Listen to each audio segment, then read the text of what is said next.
Well, hello everybody, and welcome back to Aquarius Rising Africa with me, Chantal, your hostess with the mostest, always, because I have back with me again the amazing Penny Bradley. Um, wow. Okay, well, I was about to go on, and then I'm reminded, Penny, that, yeah. Let me just go back and reintroduce you because I'm so used to our viewers knowing you by now, but I know there's always new viewers. Penny is a survivor of the secret space programs, spent 25 years on Mars, pilot of the Nachtwaffen, Nachtwaffen pilot. Yes, you see, I can say it. And Yes, yeah, and most Montauk. Americans can't. Well, I have lots of German blood in me, and I speak Afrikaans, which is the same kind of vibrational tone, I think, as German has. Lots of rzen, rzen, rr. So it's fun. Yeah. I do speak a bit of German. I spoke a lot more. My late fiance was an Austrian, actually. And so I used to speak the dialect a lot, and I understand a lot more than what I speak. It's a nice language. I actually like German. Very cool language. Um, I Penny, I spoke Schwabish in space, right. and when I'm hearing memories, Schwabish is what they spoke on the ships and on Mars. And Wow. yes, it's the dialect more like us, Austria, Österreich, and less like Tirolerisch. yeah. Tirolerisch. It's more that rather than Berlin German. So Right. yeah, It's there's true that official German, and then there's what people yes. speak. Exactly.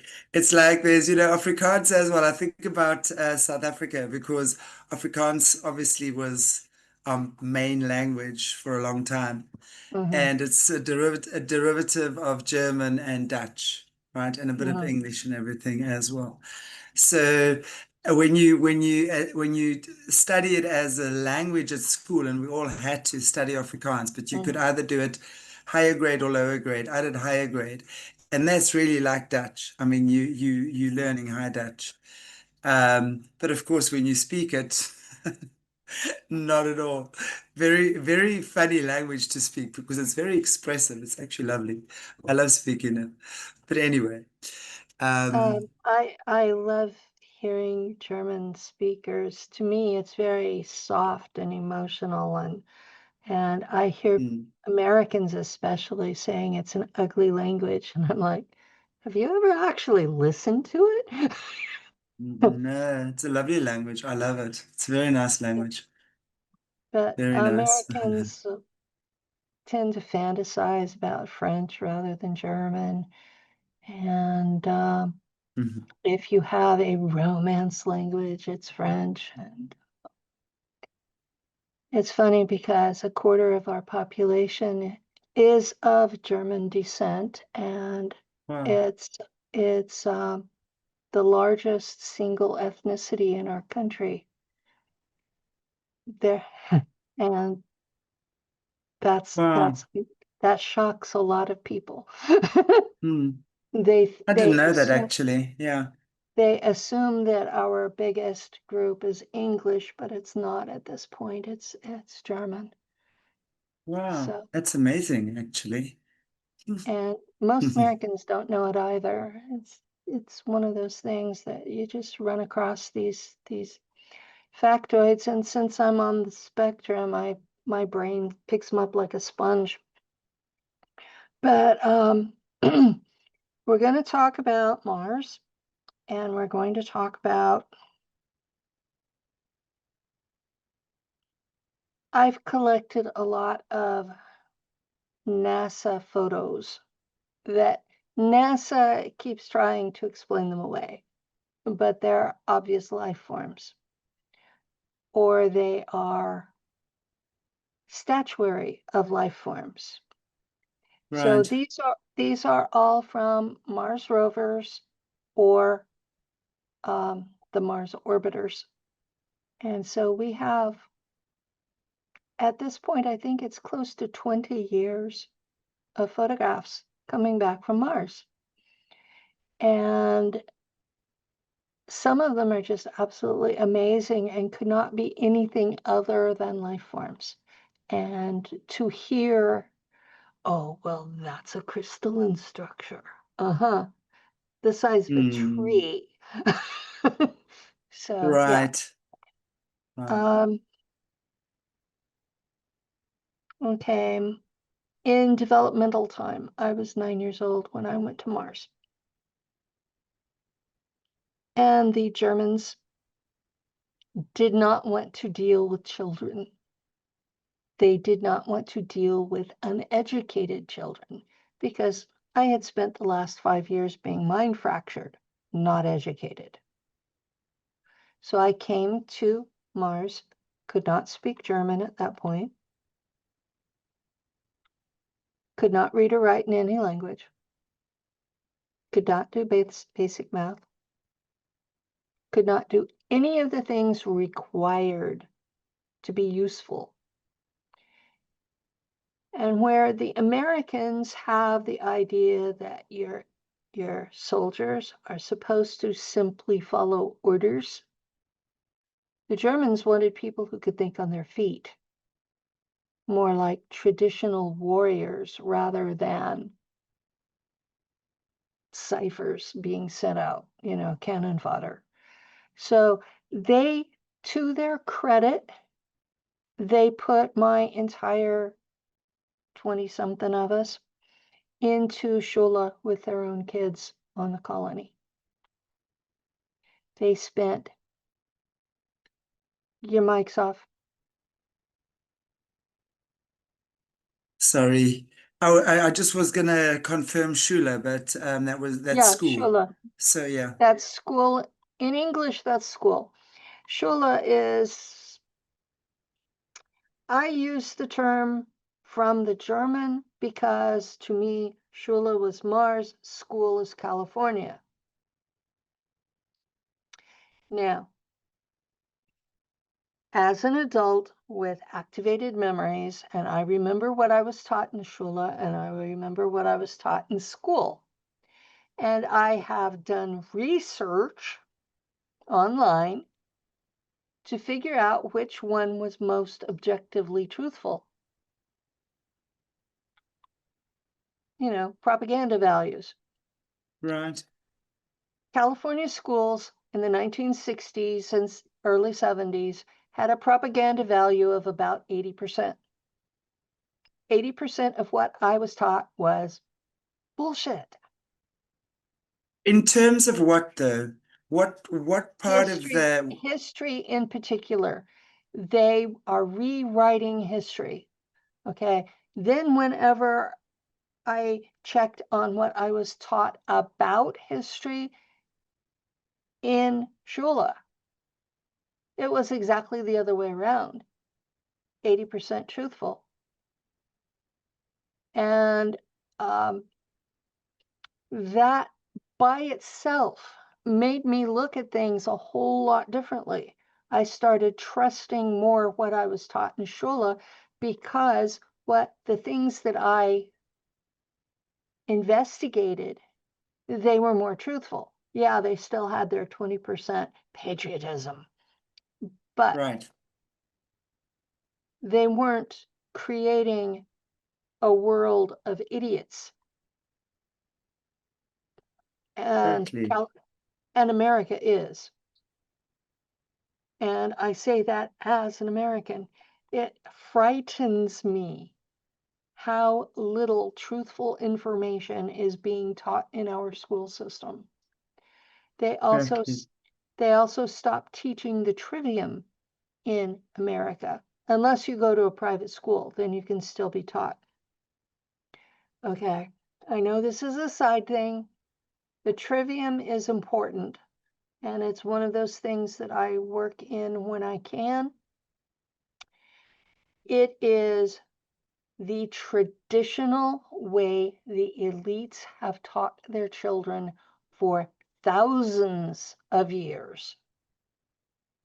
first is grammar, and it is what words mean and how to string them together.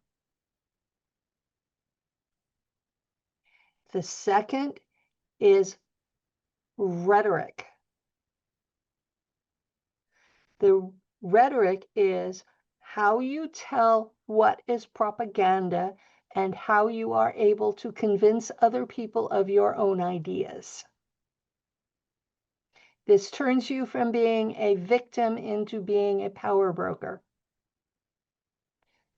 The Wow. other is logic, and traditionally it's taught through mathematics.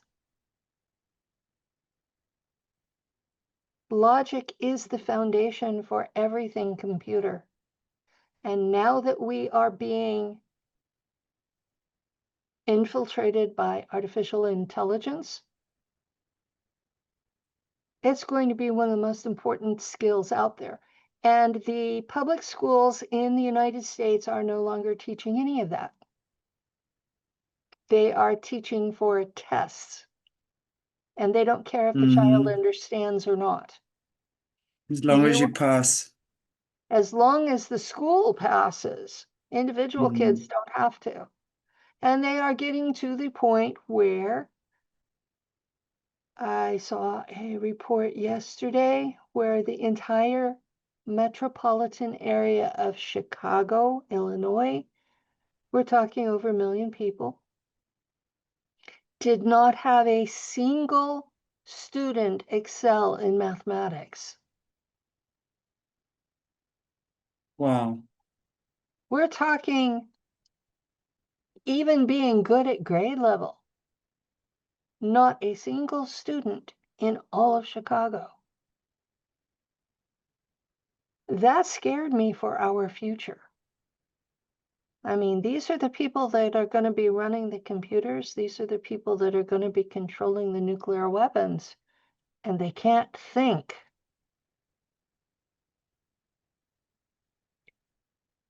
I don't know about you, but that terrifies me. That's very, very hectic. Absolutely. It's very hectic. I So mean, I come wow. from a background where I was taught the trivium. So I think, I don't just emote. And that's a big change from most of the younger people I'm seeing because they're not being taught this in school. But the elites are still teaching their children these things. So the elites are being taught to lead, and the rest of the population is being dumbed down on purpose. We are being pushed back into feudalism where we have an educated elite that knows what they're doing and how to manipulate us, because that's what rhetoric is how to manipulate us. Hmm. And the rest of the population will be illiterate, because that's what they're graduating now, is illiteracy. And serfs don't need to think. Slaves are dangerous if they can think, so they're not being taught, which means the world as we know it is going to be very different by the end of this century.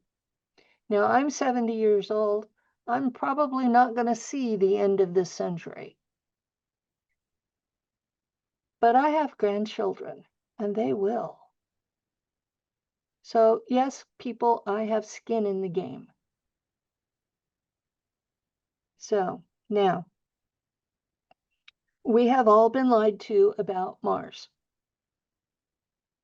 We have been told that Mars is this tiny little speck out in space. They make it sound like it's a twin to Earth, but it's not. It's about half the size of Earth. So it's in between the size of the moon and, Luna and Earth. So gravity's less. They describe it as not having any air, which is a lie. It's like being at 7,000 foot elevation, and that's at 3.5 to 1. That's about between 2,000 and 2,500 meters elevation. I don't know if you have any mountains that high in Africa or Mm, not. um, I know wow. you have mountains. I don't know how high they are. Yes, Um, they're high. There's some of them that are high, but probably not that high. um, I live at 1,400, but there are mountains that are 14,000 within driving distance of where I live. So that's twice as high as the atmosphere on Mars.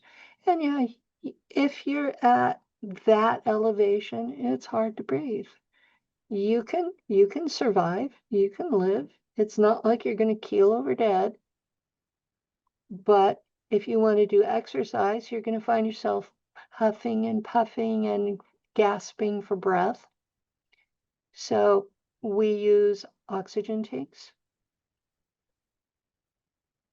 Um, the military, everybody that's outside in the daytime uses oxygen tanks. There's not enough air to keep it warm at night. So temperatures drop well below freezing every night, even in summer. You do not want to be outside without without protective gear at night, period. But in the daytime, you can run around in cotton long sleeves and be perfectly happy. Uh, in the summertime, short sleeves even. Um, I have What trouble. are there? Are they, I mean, when you say, I mean, what are the living conditions there like? Are you in normal houses? Are there cities? I mean, how do you We, survive there? How do you live there? The social you live, constructs as well, you live underground. right? Everything, almost all the life forms burrow because of the cold at night.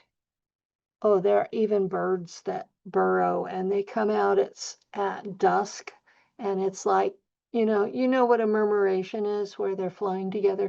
They come up out of the ground and they come out together, and it is the most beautiful thing to see these blackbirds. They're no bigger than this, and they're just flying together. I mean, if they were any bigger, the air's not big enough to support them, thick enough to support them.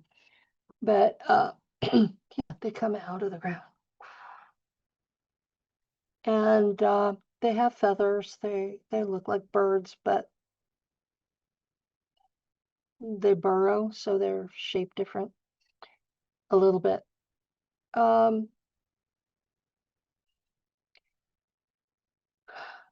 I was never around the civilians.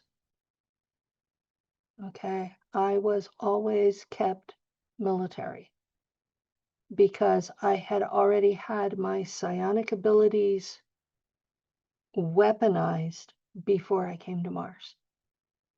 Before I was turned over to the Germans, I had already been turned into a psionic weapon.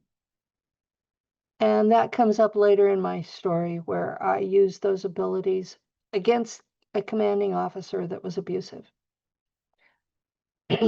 But and then he ordered me to use it on planets. But they were afraid of me.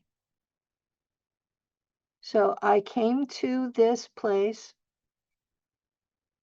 that was military, and I was put into schula, with the children of the military, because this was a colony. So these people, they came, they were having kids together. It was just like any other military base on Earth, where they were allowed to have their families with them. And when I first got there, we were inside an old draconian base. The Draco are 3 times as tall as we are. And so the ceilings were really high. And it was really expensive to heat it. Yeah, basic basic heating costs kind of limited a lot of things. So we rebuilt inside their structure. We built smaller where it was easier to heat. And we had areas that were military, and we had areas that where we parked things, and we had areas that were hydroponic gardens, and we had an area that was levels down because this was built in levels down where they thought they were the safest. They had Shula because there are critters on Mars, some of whom are sentient. There are other sentient races on Mars. Not just one. There were ants. There were flies. There were raptors straight out of Jurassic Park, but they have feathers up across the top of their head, crest. And these feathers were more like ostrich tail feathers. They weren't thick. They were just pretty. Secondary sexual characteristics is what they were calling them. There is a city in the southern hemisphere of 10 million tall whites who are blue collar Anunnaki. And their city is underground too, so it doesn't show up on any of the photos. You will find in these photos there are doors, and there are weird constructions and skulls, and these are statuary. They're not actual skulls.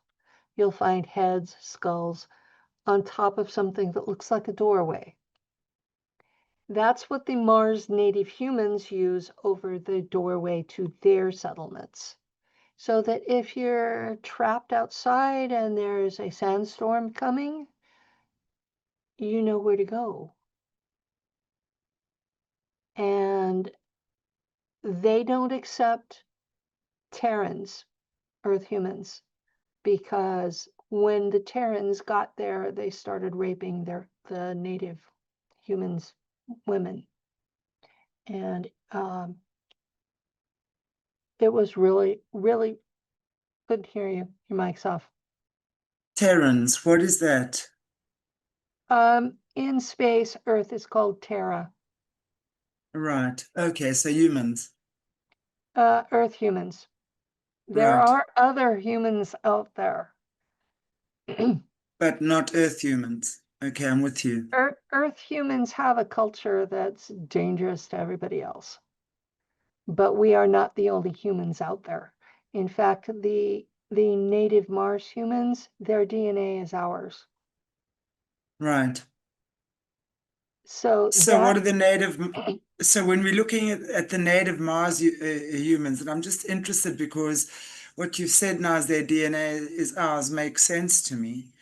yeah, So what what is, because it would seem that our DNA or the human DNA has also been a bit transmuted then, right?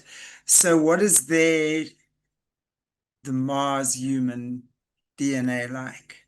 Is it kinder, purer, nicer, more empathetic, less? more Yeah. empathetic is um, the story I was told about why there are two is that in the past there was a solar system wide civilization that all of these races were part of, and that there was a war, or I should say several wars, that left the northern hemisphere of Mars radioactive and took part of the atmosphere.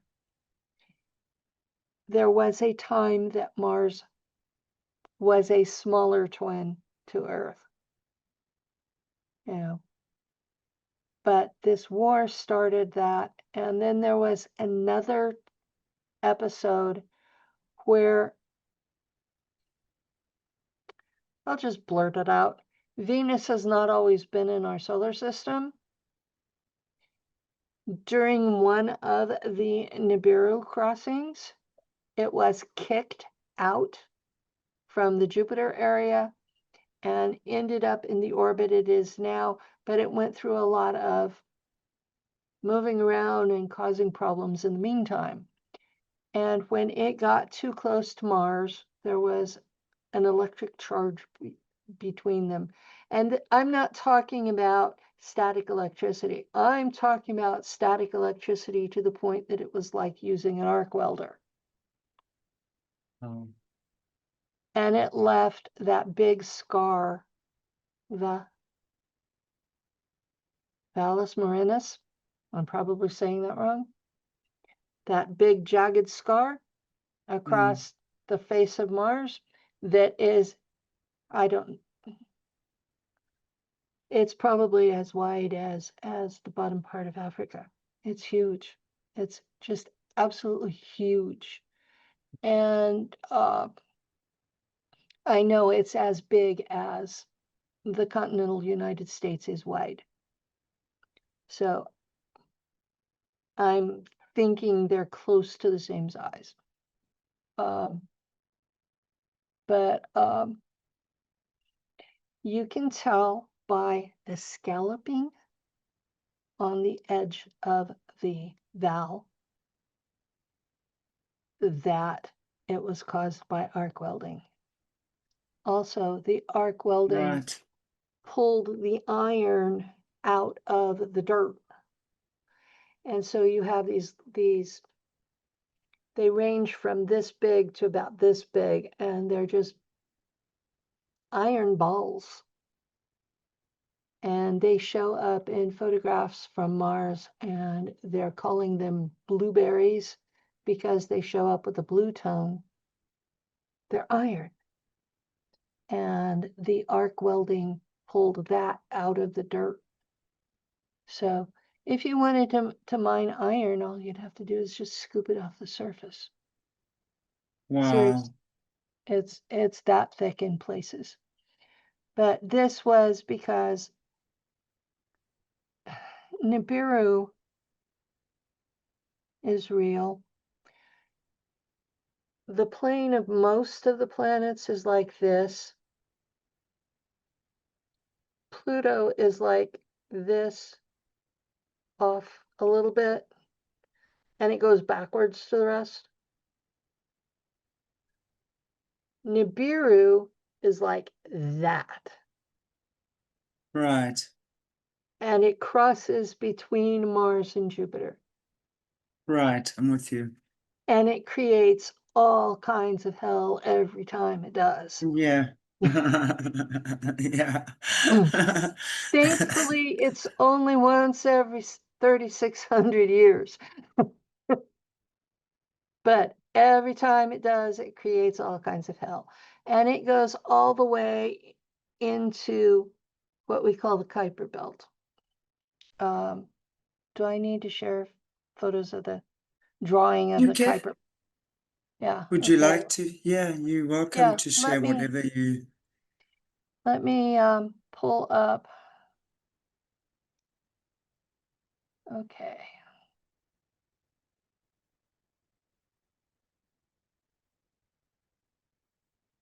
Very interesting what you're saying there, Penny. I mean, it just, wow, makes a lot of sense, you know. Um, Well, I got these memories dumped on me um, in 2013. Now, I will be honest, I had flashbacks my whole life. So when the memories were dumped on me, they explained the flashbacks. Flashbacks, yeah, I'm sure. Wow. And that's why I believed the memories, because they explained the flashbacks.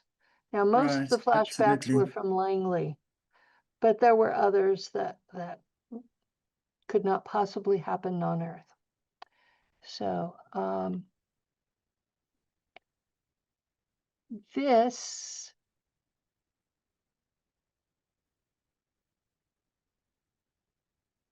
ta-da, do you see it? Yeah, This is art of the brown dwarf star that orbits our sun. And this is Nibiru. And this is based on data that NASA has provided, but it's artwork and it's by Kai Eng, and I got it online. So it's not a photograph, it's actually artwork. Let me there. right. Yeah. Wow. So this thing is also in our solar system, and it orbits at this cross angle. And when Nibiru comes through, that comes with it. Sure. So that's why it creates so much hell. It also has this trail of iron debris that comes with it. And when it comes past Earth, we end up with a red sky, red rain. Our waters turn blood red from the iron debris.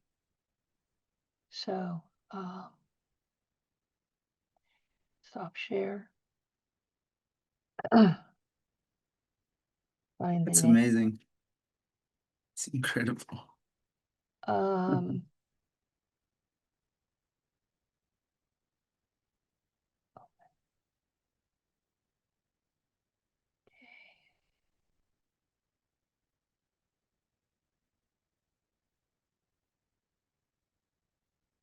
I'm learning to navigate through Zoom. Okay, this is our sun, and we are the blue dot. Right, This is the solar system as we're taught in school. The right, Kuiper, the Kuiper belt is outside it. right. And there's this kind of a wall thing that comes in and holds it. And the Yeah, outside is the Oort cloud. And right, these were all discovered through radio telescopes. And Nibiru does hit the Kuiper belt, but stays inside the Oort cloud. Now, right, as it travels around, it pulls debris from the Kuiper belt into the inner solar system. So that's why part of why it's dangerous is it's dragging all this crap. And this is yeah, where comets come from, real comets, right. not spaceship ones. We do have spaceships too, but this is where real comets come from, is from the Kuiper belt. Now, the theory is that the Oort cloud is a Dyson sphere. So this doesn't come up as big as the others, so I hope you all can see it. But this is a more three-dimensional art of the Oort Right. cloud based on radio telescopes. And this would be solid, a solid shell with that continued. This is what we look like from space, is this dirty snowball. And that's why Mm. we attract so much attention is you've got this big dirty snowball sitting there in space and they want to see what's in there. And it's old enough that it's starting to come apart. So they come in to see, well, who made this? Who's in this? And they find us, and we didn't make it. They find the Anunnaki. They didn't make it. They find Draco on bases. They didn't make it. So it's somebody really ancient who made this. And no, we haven't figured out who it is yet. But it's old enough that it's coming apart, and that's where the comets and asteroids and a lot of debris come from. So, fun thought. Wow. It was created Wow. to protect us, and it's old enough, it's going to be our biggest threat. Hmm. So, yeah. Now, for Mars.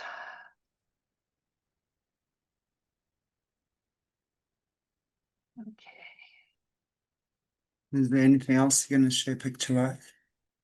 I'm going to show you a picture of a sunset on Mars.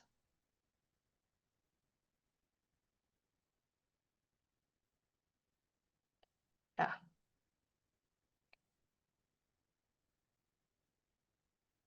And this is from one of the rovers.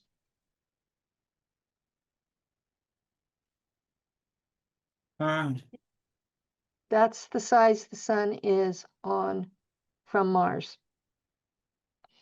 And you get this blue here, and this part will be a lavender blue. You don't get the reds like you do on Earth because the atmosphere isn't thick enough. But any blue at all means there's nitrogen in the air, like here. Yeah. I grew up on Mars first, so this is home. Did you like it there? Huh? Did you like it there? Um, I didn't know anything else at the time, but yeah, I liked it there. Okay. What did you like about it? Um, I belonged, sorta.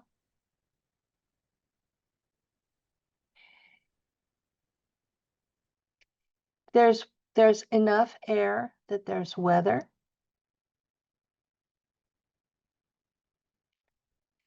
Those are clouds taken by one of the Mars rovers. And they send back their photos in black and white. The sky there is a pale blue, almost like it is here with chemtrails. Excuse me. Proper term, stratospheric injections. You look up chemtrails, you get all the disclaimers. You look up stratospheric injections, you get all the science. Same thing. But Wow. this is the sky on Mars. They get rain, but most of it evaporates before it hits the ground. They get snow at the poles, so there's sometimes a buildup of snow. The South Pole in summer has about a meter deep, like major ocean over the whole South Pole. But it's not like deep enough to go swimming in, it's just deep enough to wade through. And you really don't want to be cold whenever it gets dark. Yeah. Okay. Yeah, Wow. we're these are all photos from real Mars rovers. Okay, this one is one of the native Mars humans. And it's a little grainy because I've enlarged it.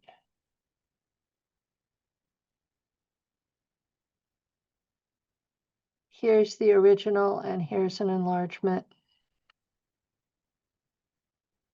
And Wow.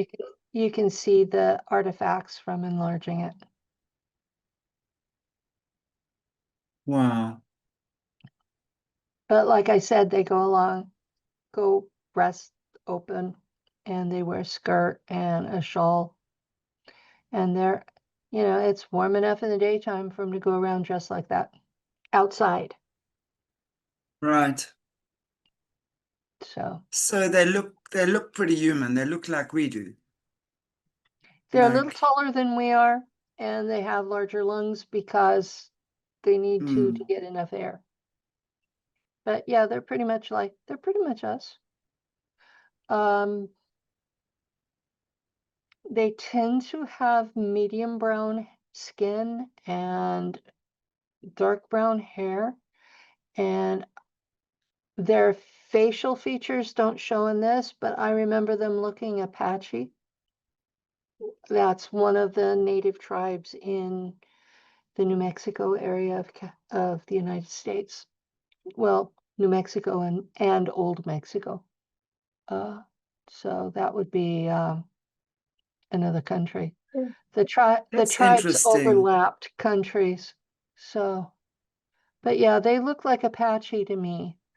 Um, Andy Bajago describes them as being really ugly, but I think that's his 10-year-old self Yeah. because he was there when he was 10. So, It would okay. be interesting when if you say they look Apache. Um, Yeah. could that, I mean, if we're looking at the First Nation people, the Native American Indians, I mean, they would form part of that, right? Oh, yeah. Um, There, so would if there were a a solar system wide civilization, there's no reason why they couldn't be related to the tribes. exactly. Absolutely no reason at all. It made perfect sense to me. This is another photo of one of one of their native women. This is the original, and that's the enlargement. And that's through the NASA orange filter. Hmm. There for a while, NASA put an orange filter on everything because Mars is the red planet. Therefore, everything has to be red or orange.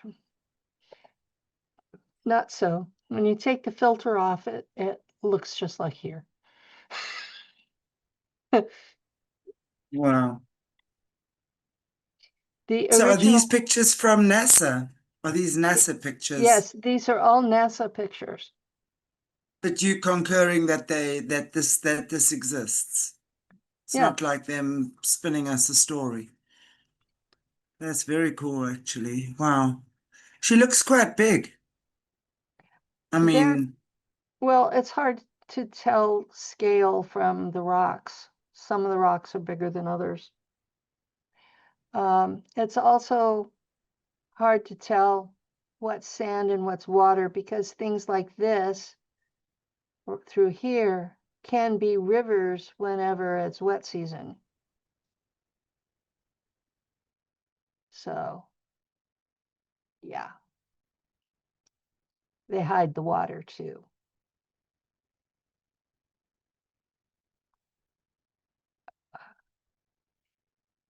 fascinating, Penny. So fascinating. And Okay, are they generally, are they carry on, generally what? I quite wish I could, peaceful? yes, they are very peaceful. They're a very spiritual people and they have never attacked Terrans. I wish I could set this up as a slideshow, but I don't have software that does that. So we're gonna go through. I have a bunch of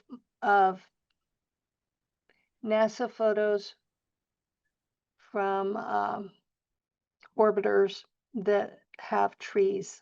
And that's where we're going next.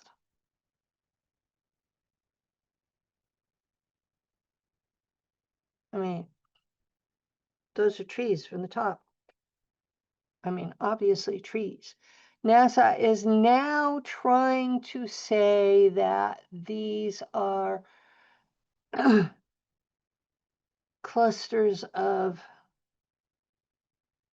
crystals, and yet these are areas, these are mostly at the South Pole region.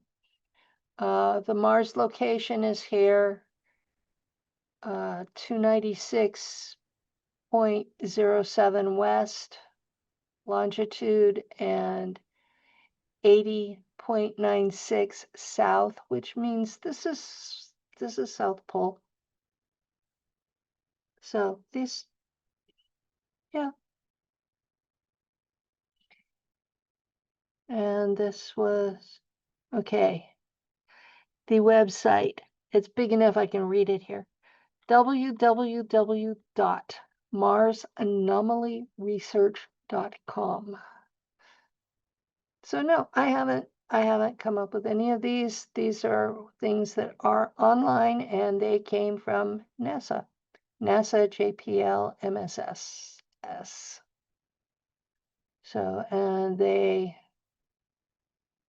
say which set of photos here: MGS, MOC, M0902042. So, yeah.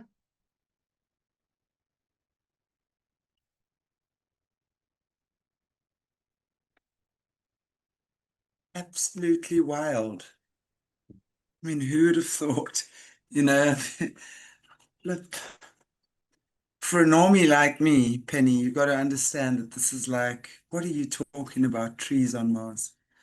I mean, I There's trees believe on it. Mars. I'm showing you pictures of them. Exactly. That's what I'm saying. Crazy. And these are photos. These are not art. You can see the big trees and you can see the bushes. Or babies, whichever they are. Wow. And no, I don't know how big these are. It's hard to figure scale when you're, Right. because these are from Mars orbiters.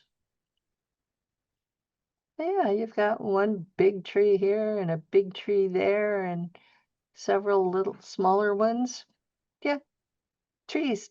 Obviously, trees.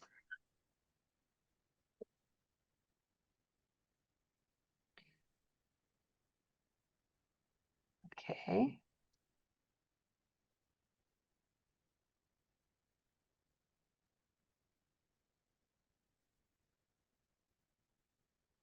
Okay. The next one.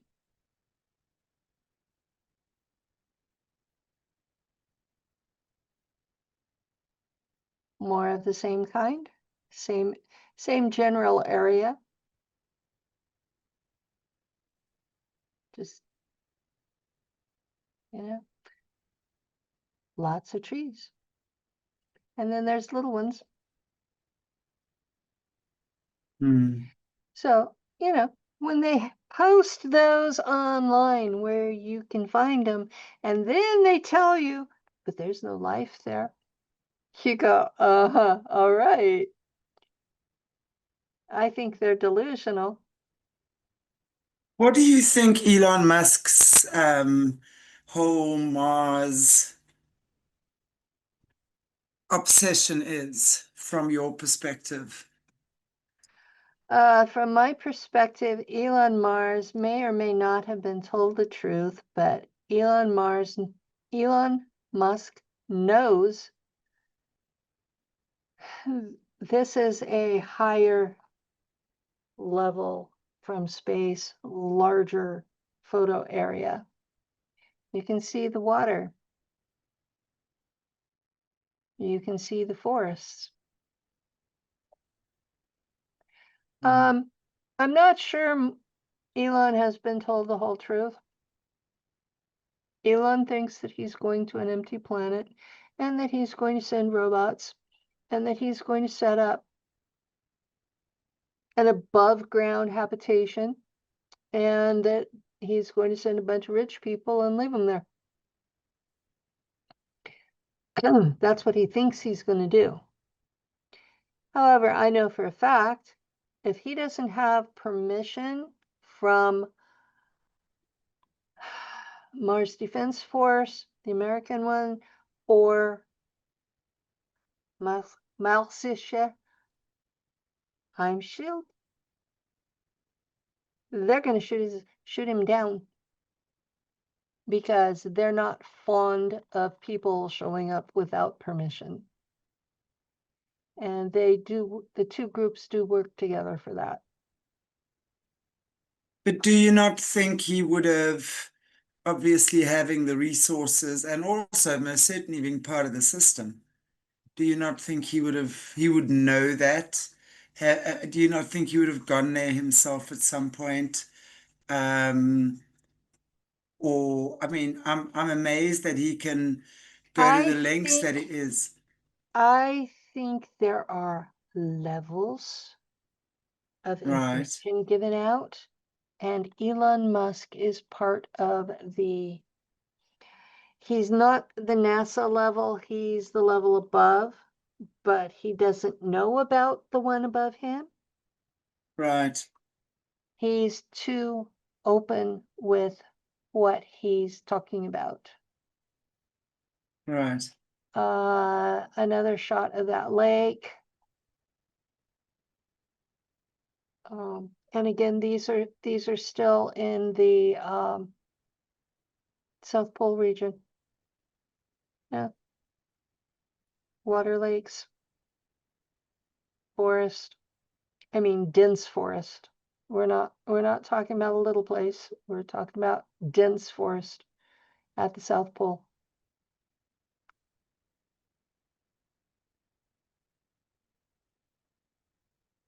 Uh, snow.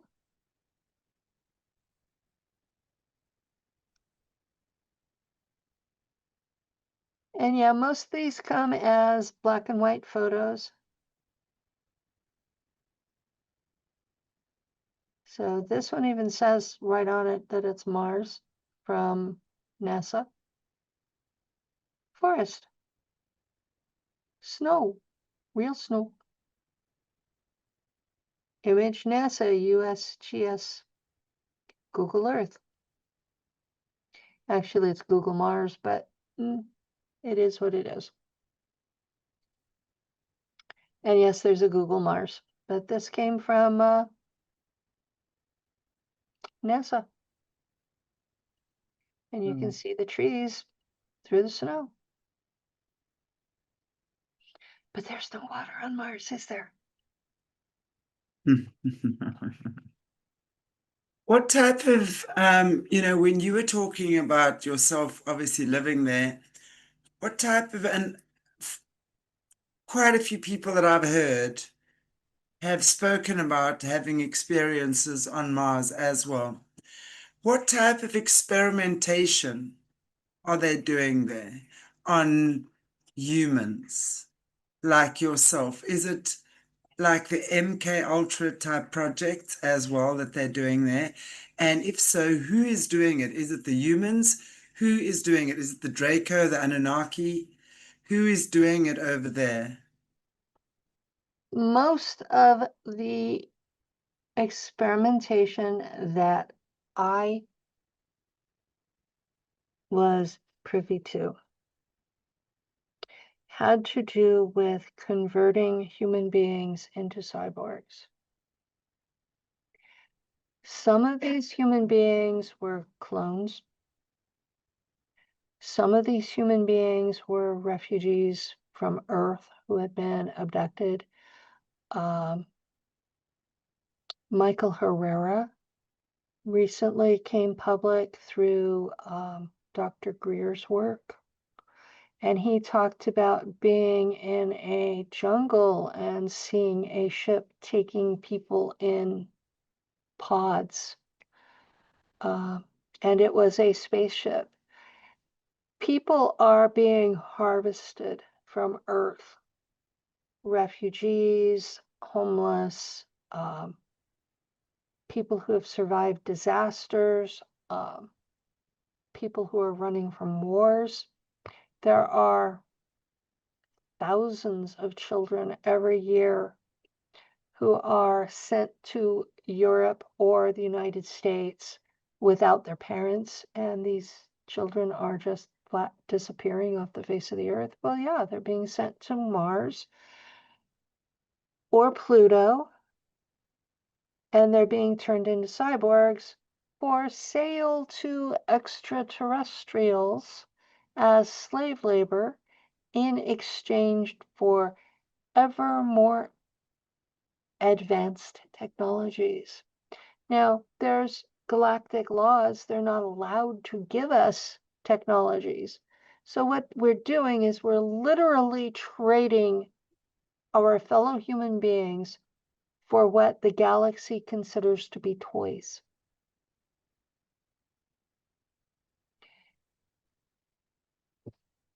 Very disturbing. Now, when you Human talk about, trafficking is not limited to Earth. It it's this is one of the areas that's not as close to the poles. And these are obviously a different kind of tree. And then you have bushes in between. And here again, we've got the pink filter. I mean, it should be sand colored. Sand is like the same everywhere. This would be similar to what you'd expect like in the Sahara. So yeah, there's variation in the type of plants there.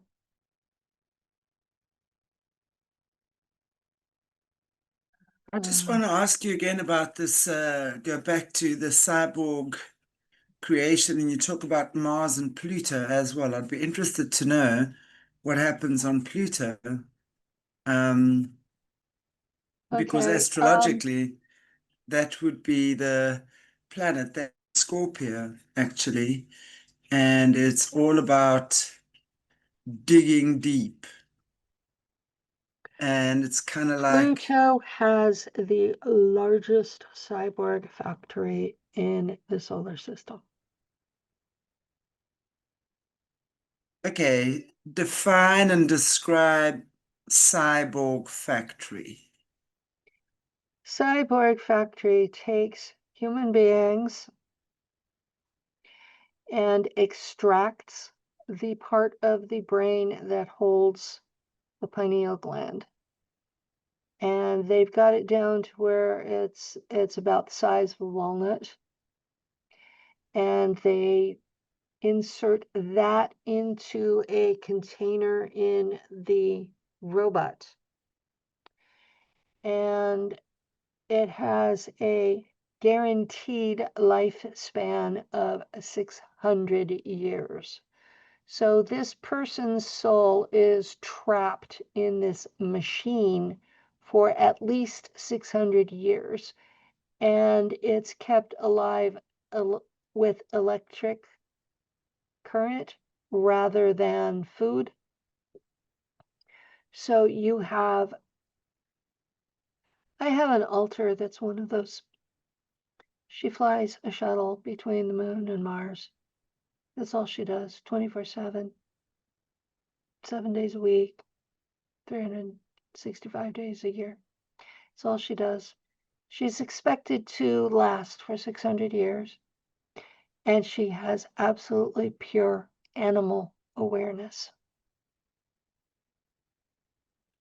All, Explain all, to uh, me, all of the higher functions are done by the robotics, by the AI, by the computer in the robot. Um, a consciousness is required to operate the technologies that they have acquired from extraterrestrials because the galaxy has this understanding that they want life forms operating these technologies. So, this insert the consciousness into a machine, the whole concept is a violation of galactic law. Why is it being allowed then? Because it's exactly that. That sounds absolutely horrific. So I want to just put that in a nutshell, just to Why, make sure that why I is it understand it being correctly. why is it being allowed? Because from the galactic point of view, humans spewed forth 400 years ago because we have time travel. The Germans went out back 400 years. So you have this species that has spewed out, and before they can push us back, they have to document what we're doing to justify sending us back. So the Germans weren't the Germans were not that bad out there. They made deals with the Draco to have colonies on planets in exchange for military service under the Draco. So they were doing what the Draco were allowed to do. So the Germans were not bad. And once they got into space, they realized all humans have more in common with each other than any of us do with anything out there. So they go into space, they're being decent overall. Yes, they're military. Yes, the Draco were eating us, but so were the Anunnaki. Our sky gods were all eating us too. So there are 12 species out there that eat human beings. They tell me we taste like pork. So the Germans have been of such value to the Draco that they have outlawed eating us.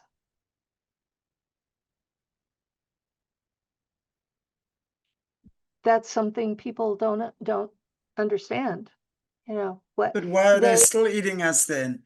I mean, if there's a law, I mean, if it's a galactic law that you're not allowed to actually extract the pineal gland from a human and put it into a robot, because that's really what they're doing, and that The makes. Draco aren't doing that. The people doing that are the military industrial complex of the United States. Okay, that's what I'm trying to understand. So, um, They if but have this idea that because they're out in space that nobody can tell them what to do. And they have only been out since World War II. so are you And saying that that on Pluto, where they have the biggest cyborg factory, that is the US military industrial complex that has yes, actually taken up space on Pluto and turning fellow human beings into cyborgs in the most despicable way, um, yes. because Well, they because started on that Mars, but now they're on Pluto. Yeah.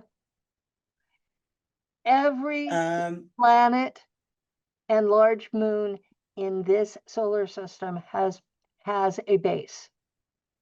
and this is humans. I want to make sure that I've This got is this humans. correctly. This So is this is not. humans. But where then do when we're hearing about stories like, of course, here the reptilians and the blah blah blah, housing these royal bodies and etc. bloodlines and these elites, we're hearing that they're draconian or reptilian of sorts, right? So Nobody if nobody said that before Arizona Wilder made her accusations. And she later admitted to being on LSD at that party. Now, I can perfectly understand that she was a party favor and was passed around by the men and the women. that makes sense. But her visuals of watching them all turn into reptiles, that sounds like LSD to me. Right. And she is where this came from. And David Icke picked up on it and spread it everywhere. Now, religiously, all of our sky gods are Anunnaki. Who is it that gives Anunnaki a hard time? The Draco. So all of our sky gods have spread that the Draco are evil because the Draco are keeping them from doing what they want to do. Right. So you have to look at who is saying it. Right. Rhetoric. Rhetoric. Exactly. Mm. You have to look at where it's coming from, who will benefit from it, and what they will gain from it. Now, I've dealt with both Draco and Anunnaki, both of them. One is not worse than the other.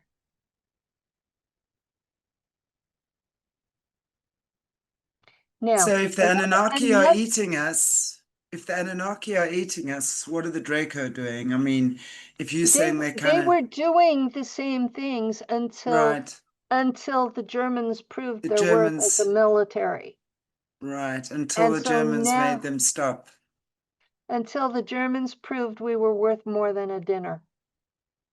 Wow. In fact, their initial contract to get a place to move to, they were required to turn over human beings to be eaten. They I took believe that. they took volunteers. They were that determined to get away from what they saw as genocide. And if you look back at their history, going back to 2,000 years ago, when the Romans discovered them, one of the things I was taught in Shula was they had to leave Earth because Rome wanted to kill them all.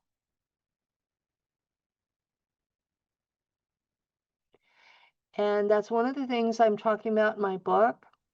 And I'm trying to put it in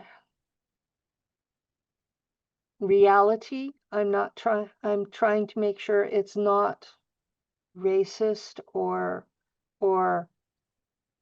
I'm trying to say this is what they say that happened, and this is what the history says happened, and you can make your own conclusions. But this, because that's what my book is about, is why did the Germans go into space in the first place, and where did they get the tech to do it? So I've got 35 pages written, and I'm just like, where do I go next? Does this have anything to do with the Vril energy? When we're looking at the Germans, who Hitler in particular, there's a lot of um, information out there that speaks about him and the Germans going off in search of the Vril energy. There were a lot of theories at the time, and the Anunnaki were exploring all of them to find out which was truth and which wasn't. And they were mixing the dark occult with real science and ending up in a different place than everyone else because of that. But right, their science program started in the 1600s with Sir John Dee and Edward Cowley, who escaped to the Holy Roman Empire because the Pope wanted to kill them for witchcraft. So they have had since the 1600s access to Enochian magic. Enochians were supposed to be angels, but gee, they needed Wow. blood. They had to have Mm. blood offerings to go with everything Wow. they gave. Uh, Angels that I know of don't do that, but these were interdimensionals. They were not physical extraterrestrials. And if you read the stuff that they wrote, and yes, they wrote it in Latin. So if you want to really read it, you have to learn Church Latin. That's one of the big problems that we have in the world today is people think that history is written in their modern language, and it's not. It's written in Latin, Greek, Sanskrit, Farsi, and I'm talking about ancient Farsi, Armenian, Mandarin, and Coptic.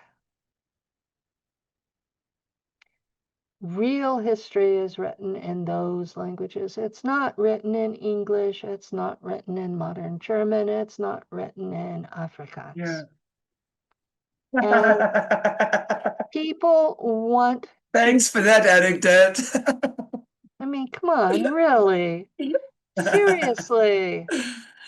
And Yeah, some of it's written in Spanish in the Americas because the Spaniards came in 500 years ago. So some of their history is written in Spanish. They've had long right. enough. But like I've got the diary of Christopher Columbus, and he wrote it in Spanish, and I have it in English translation. So am I sure that I have what he actually wrote? No, because translators have a bias. Everybody has a bias. Hmm. Remember I talked about California School versus Shula on Mars?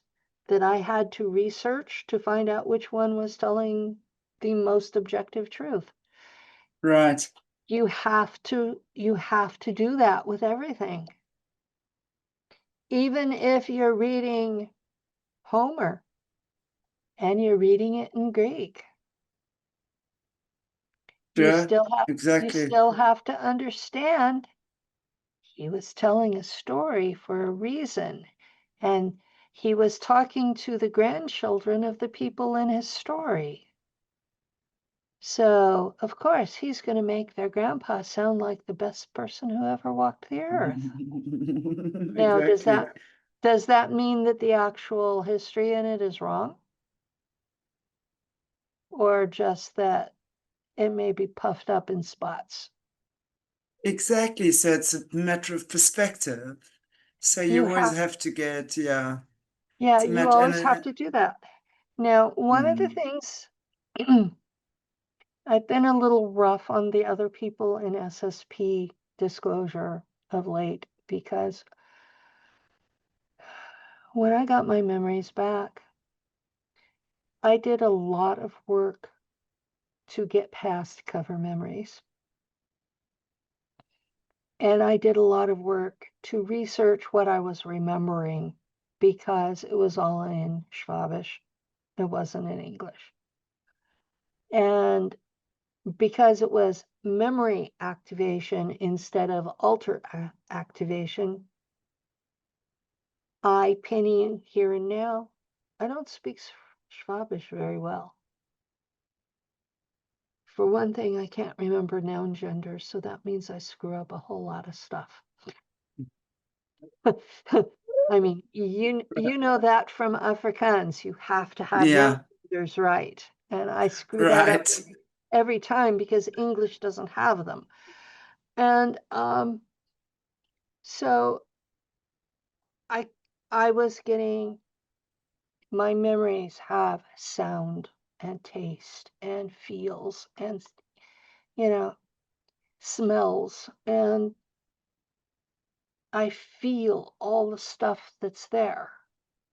I see what my altar saw. I feel what she felt, but I can't understand the words in it. Right. I'm with you. So I had to figure out where this was, what it was, and put it together where it made sense to me. Right.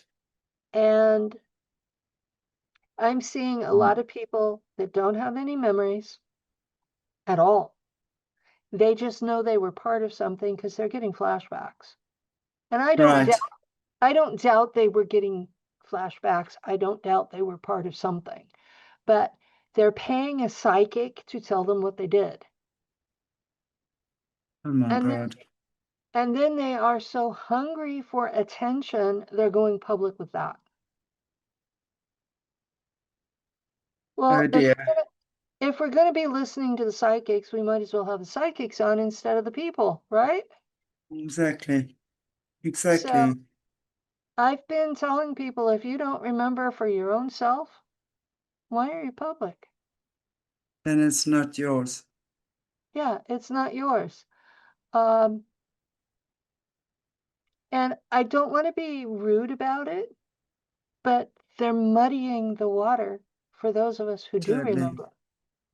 And they're presenting this agenda that the Americans are always good and that the Germans are always bad, that the Pleiadians are always good and the Draco are always bad, and that the Galactic Federation of Light and Ashtar Command are going to come save us, and we don't have to do anything to save ourselves from this evil cabal. Okay. The man who brought us the Galactic Federation of Light and Ashtar Command was named Greg Giles, and he has a website, had a website. It's still up, and the last thing on it is his apology because he came to understand he was hearing V2K instead of the Galactic Federation of Light and Ashtar Command. That he was literally listening to a CIA computer talking to him over Wi Fi. And yes, Yeah, that's the voice, what's it? talk, Mm, voice to voice to skull, voice to voice of skull. God, synthetic telepathy. And the higher Sure. the G level of your Wi Fi, the more real it feels because you're hearing them in the bones of your inner ear. And they're at a volume where you think it's your own thoughts. If you hear a voice, you think it's some extraterrestrial talking to you. And if you are of a mindset to listen to such things, then they're going to just suck you in. And Absolutely. that's another problem with disclosure is the V2K has got so many people convinced of a total agenda, and it's what the CIA wants people to believe. Now, why would the CIA, who is kidnapping children and turning them into cyborgs or turning them into assets to be used in space, why would they tell anybody the truth? And I of mean, course they wouldn't. There's no reason for them to tell the truth. And they'll just so spin their narrative because it serves them. Wow, so this is wild. we are back to the rhetoric part. Mm, People can't tell the difference between mm, truth and propaganda because they're not right. taught rhetoric anymore. Mm, And I've been like, I feel like I'm being a total pain in the butt because it's like 2/3 of the community is either listening to V2K or they're listening to a psychic who's listening to V2K. And Oh, wild. it's turning into this 9-ring circus with clowns in every ring. And I'm frustrated. So I that's part believe. of why I've revolted and gone back to, yes, we have NASA photos, yes. You know, yes, we have documentation of this particular device. Yes, we have this. Yes, we have this. Yes, we have this. And I've gone almost the complete opposite of no channeling, no listening to V2K. If I can't document it, Right. then I'm with you. I try not to bring it up. Otherwise, you are going to hear what I remember from my own personal experience. And if I Right. can document it, I say it where I got it. Right. I appreciate that. I And appreciate that. That's important. And that's very, I mean, and especially, and I think that's such an important element, probably the most important element here, because, it there's so much deception. And as we're hearing from you, Penny, it's like these guys have, like they swapped us for toys, I mean, it's just yeah, that broke my heart. When you said that, that absolutely broke my heart, because I just see in my mind's eye how many children, how many, not just children, animals, people, old mhm. people, young people have been trafficked and tortured in the name of them getting their fancy little toys, so they can whip whatever There's it is. a whistleblower out there. He's real. I don't interact with him much because his personality is difficult.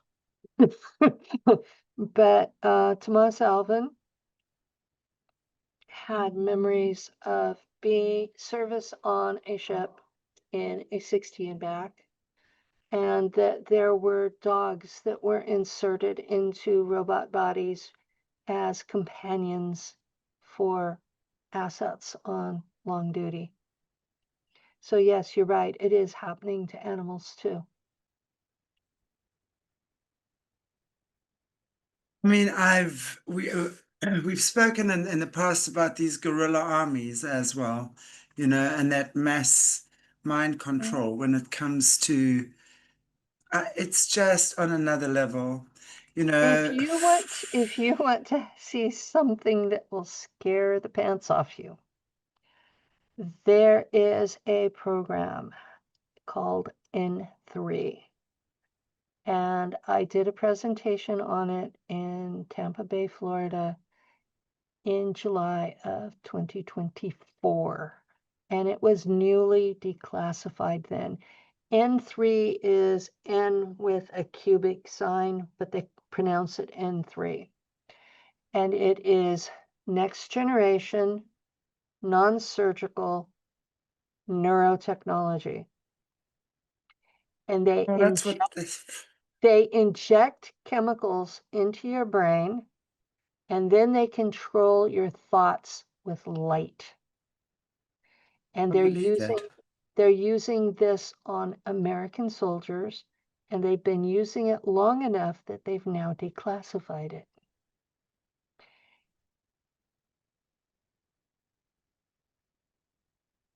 I'm gonna look into that. That's for sure.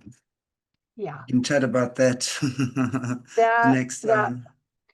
there are folks out there, and I'm not going to name her because she's got enough attention already. There's a woman out there that she had. Let me grab the book.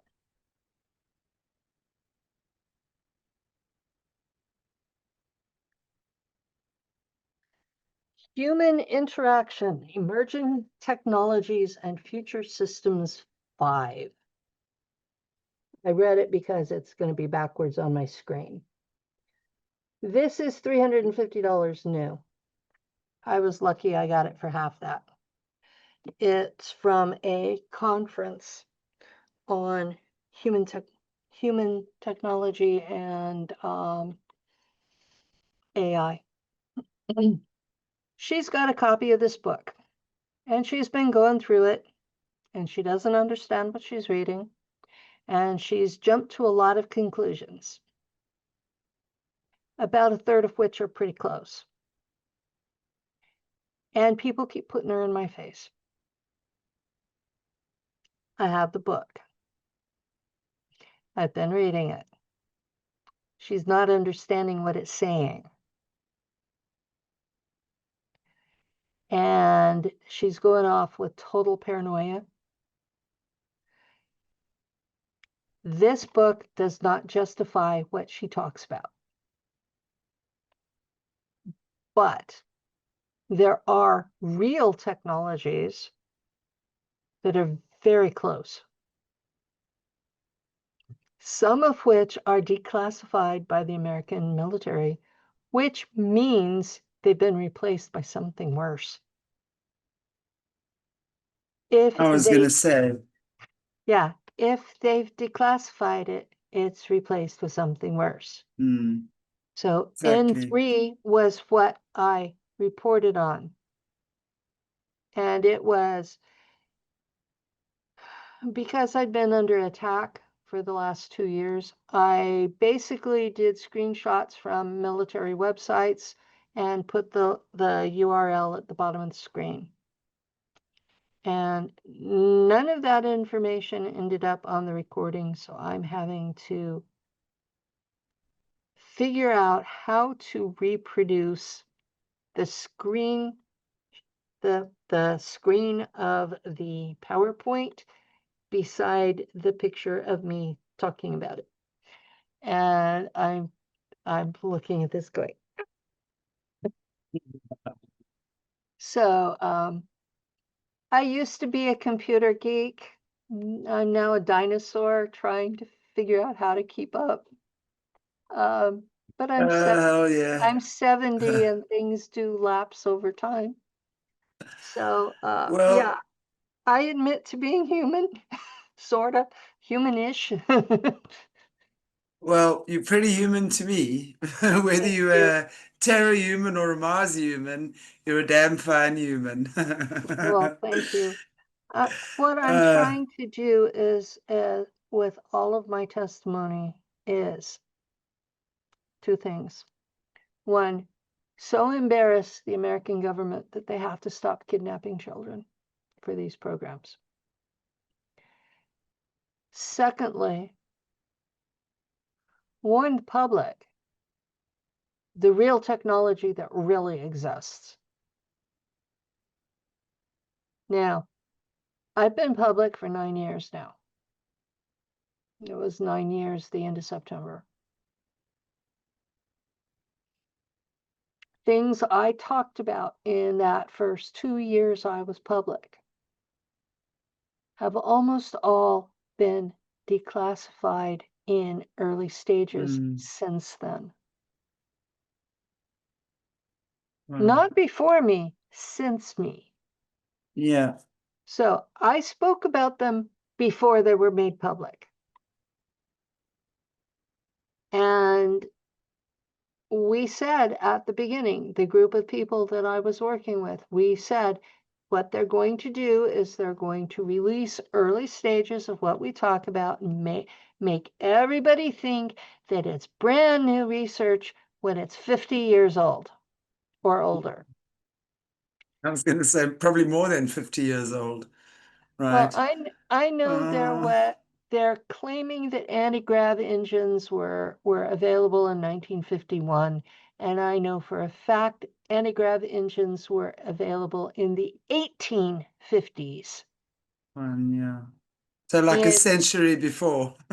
yeah, that there was an entire battalion of clones grown and ready to serve in the war in World War II on the side of the Germans, which means they had to have been built, created World War I. And Wow. I know that United States, Prussia, and Tsarist Russia were allies from the time of our revolution until Teddy Roosevelt was president in 1900, when he changed our alliance from Prussia and Russia to Britain and France. And I still haven't found the paperwork as to why. But I know he did it. So, you know, yeah, I'm like a bulldog. I find a thing that bothers me and I just dig at it until I find the answer.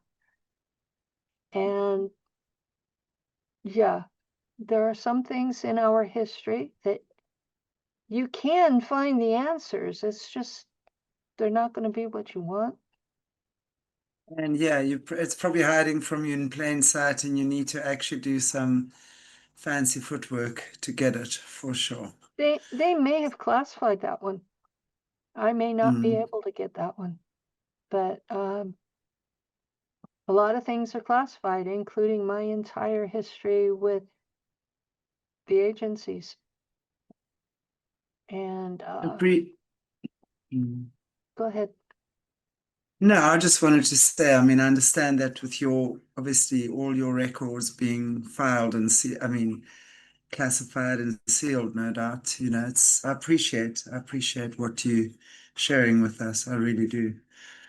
Wow, what an interesting show. Definitely quite a bit more. I'm sure like quite a few more little rabbit holes we can go down there, Penny. Oh, A there's lot. yeah, Yeah. lots, lots, Well, lots of. well, I I certainly could look I could forward to talk for that. years. Well, I'm sure that we will have you on for years, so appreciate that. Um, and then, yeah, really, I thank you so much for sharing this with us, the Mars story. I find that incredibly interesting as well. And just it is so important now that these stories are getting out because it's not stories, it's not fiction, it's absolutely non-fiction. And thank you Yeah. so much for sharing with us.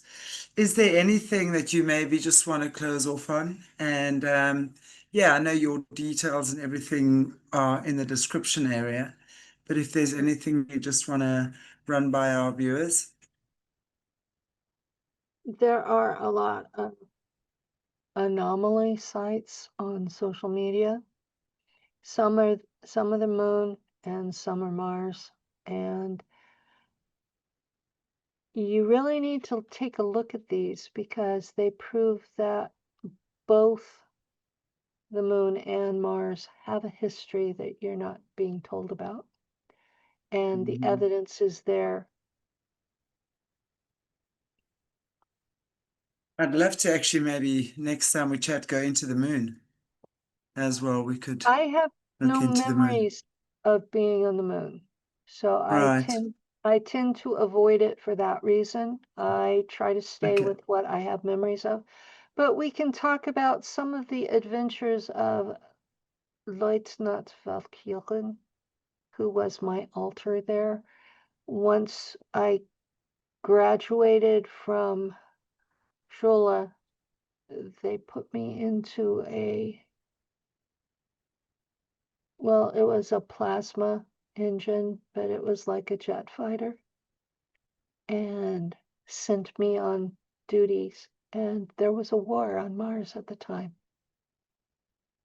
So I was a combat soldier. Look forward to hearing about that, definitely. In fact, that will be a nice topic, I think, to Good. broach on our next show. Penny, thank you so very much. I really, really, really appreciate you joining us and sharing with us very important information and look forward to so much more. You survivors are amazing, what you've come through, and it's beyond horrific. I always say the fact that you're still here talking, sharing, actually loving, caring is a miracle. And thank you for that. Thank you for caring enough about us to share the shit. Thank you, Well, Penny. I appreciate thank you. thank you for having me. It's an absolute pleasure. It really is. Thank you, everybody. I really appreciate your watching. Another great show with Penny Bradley, survivor from the secret space programs, Mars, lots of other places. We're going to be talking for many hours with this special lady. So thank you. Take care, everybody, and God bless you. We'll see you soon. Bye. Mhm.